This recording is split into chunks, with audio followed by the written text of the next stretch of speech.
Now that we've learned what fire is, how fires can start, and how fire can both help and harm, here are some ways to be smart about fire. If you're working with fire outside, dress safely. Wear cotton, not polyester. In a fire, polyester will melt onto your skin.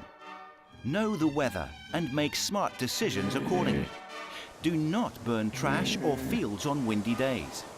No matter where in the state you live, find out about the current wind speed, temperature, and relative humidity.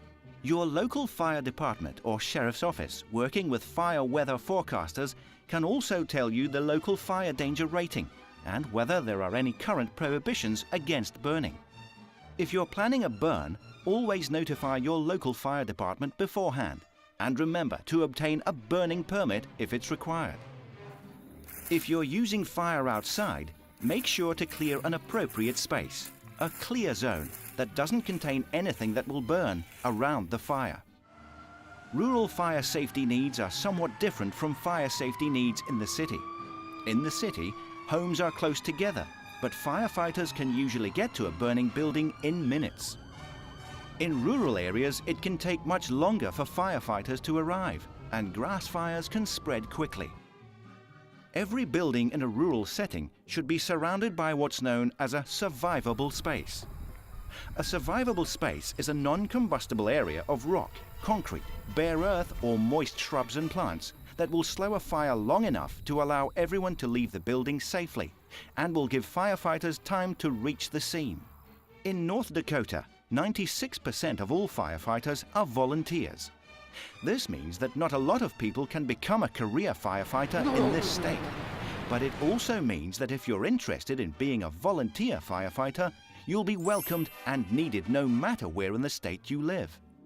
Never start any fire without first making sure you have the appropriate tools to cool or smother the flames, and make sure your fire is completely out before you leave it. Indoor fire safety has its own set of rules. The first one is to have a clear, simple plan for getting out of the building safely.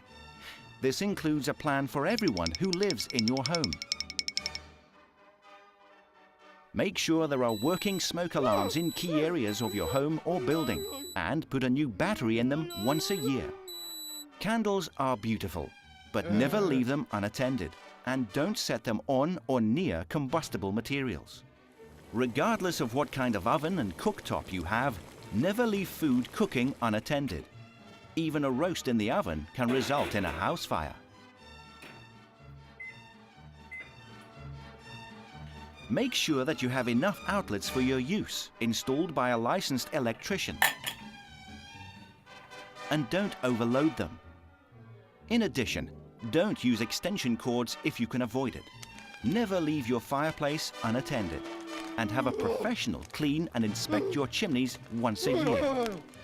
Have fire extinguishers handy in key locations and keep them maintained. And finally, always make sure that heat-producing appliances are turned off and that candles and other fires are completely extinguished before you leave them unattended.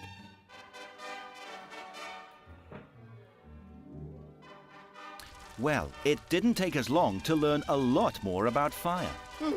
Fire starts when fuel, anything that will burn, and a source of heat are in the same place at the same time, in the presence of oxygen, and undergo a chemical reaction called combustion.